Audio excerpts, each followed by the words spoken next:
O Brasil é condicionado por uma série de fatores climáticos, sendo que a maior parte deles está envolvida com o sistema amazônico. Ou seja, a floresta amazônica, dentro do ciclo hidrológico que compreende ou que afeta o território brasileiro, é a maior exportadora de água. A quantidade de água que a floresta amazônica evapora e exporta, ela é muito maior do que a quantidade de água existente na própria bacia hidrográfica. Começando pelo próprio sistema hidrológico amazônico, que é alimentado pelas geleiras permanentes dos Andes. E isto porque, como as massas de ar úmido não ultrapassam o limite da cordilheira, essas águas acabam caindo na forma de neve, nos picos das montanhas. E à medida que essa neve vai derretendo, vai se transformando, então, nos córregos que depois vão se transformar no Urubamba e, posteriormente, naquilo que nós conhecemos como Rio Amazonas. Porém, uma vez alcançando a bacia hidrográfica amazônica, a vegetação que ali está, a floresta amazônica, ela tem um sistema de bombeamento de água por evapotranspiração extremamente alto.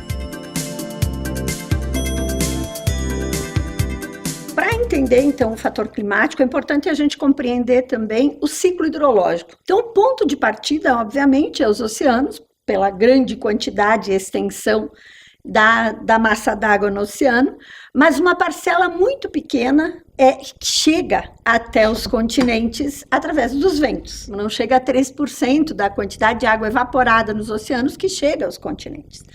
Uma vez precipitando sobre os continentes, que é aquilo que a gente chama de chuva, esta água ela vai ter dois caminhos preferenciais. Um é o escoamento superficial, que a água caiu sobre o território e escoa, e outro é o escoamento subterrâneo, que é aquela água que penetra no solo, vai formar aquilo que nós chamamos de lençóis freáticos, aonde a vegetação entra nesse processo. Quando a água precipita sobre o território, se ela encontrar as árvores, a energia que essa água carrega, ela vai ser parcialmente interceptada pela copa das árvores. A água vai escorrer de forma bem mais lenta, alcançando as raízes do solo e infiltrando com maior facilidade e quantidade dentro do solo. Se eu tiro a vegetação, o que acontece? A água cai e escoa, e não alimenta o freático. E um outro aspecto é a evapotranspiração. Significa o quê? A água, naturalmente, em função do calor, da temperatura, ela evapora, vai para a atmosfera. Então, aquela água que caiu sobre a floresta, parte dela já vai evaporar. Porém, as plantas também tem um sistema de bombeamento de água do solo e para poder realizar suas atividades metabólicas, elas acabam evaporando muita quantidade de água. E além disso, não é só a água que ela consegue tirar do solo e jogar para a superfície. As plantas também evoluíram produzindo determinadas substâncias que são liberadas para a atmosfera para provocar a chuva sobre a própria floresta, ou seja, ela se retroalimenta. Mas parte desta água evapotranspirada é trazida em direção às cordilheiras. E, novamente, a cordilheira é um fator limitador. Essas massas de ar úmido não conseguem ultrapassar o limite da cordilheira e acabam, digamos assim, fazendo uma curva. E a isso nós chamamos de rios de nuvens, né? São verdadeiros rios atmosféricos, né? Com massas de ar úmidas que são exportadas principalmente para o centro-oeste e para o sudeste. Então, não há como falar de crise hídrica sem se falar em Amazônia.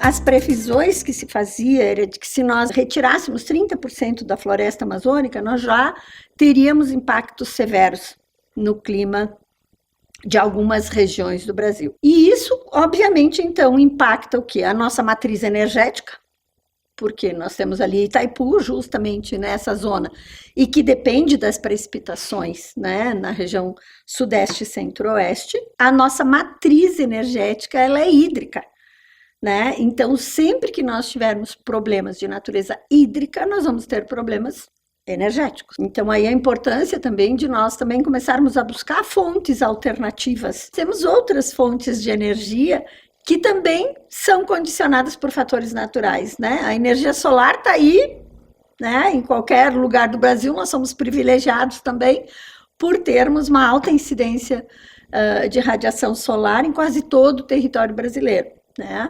E da mesma forma a energia eólica, existe uma potencialidade muito grande em relação a isso. E do que isso depende? De políticas públicas. Falta d'água não afeta só a chegada da água na sua torneira. Essa água também vai faltar lá na produção agrícola, né? E, portanto, quer dizer, onde a seca está instalada, obviamente, nós vamos ter um cenário futuro aí bastante impactado com a produção agrícola, cuja extensão também é muito grande nessa região que hoje sofre com a crise hídrica. E isso também afeta a criação animal por dois lados, não só pelo fato da dessedentação animal, mas também por conta da alimentação, da nutrição animal, que depende principalmente da produção de grãos. Então, quando se anuncia um cenário de crise hídrica, absolutamente na sequência, nós temos essas duas consequências. Uma, a crise energética em função da matriz energética brasileira, mas eu acho que o que mais vai se sentir é a crise econômica decorrente.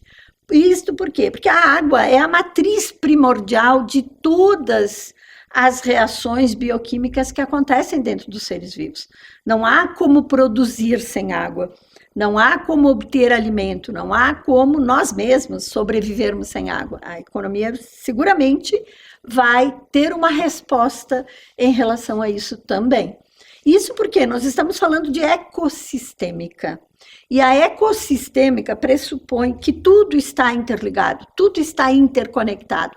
E a matriz fundamental que interconecta tudo isso é a água. E a força motriz que faz com que tudo funcione dentro do planeta, dentro da biosfera, é o Sol.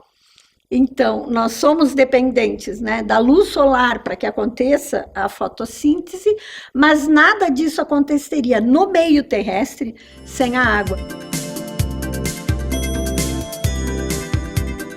Eu começaria por estancar o desmatamento, né? Isso é fundamental, porque as plantas elas têm um papel fundamental no ciclo hidrológico, né? Seja pela contenção, seja pela evapotranspiração.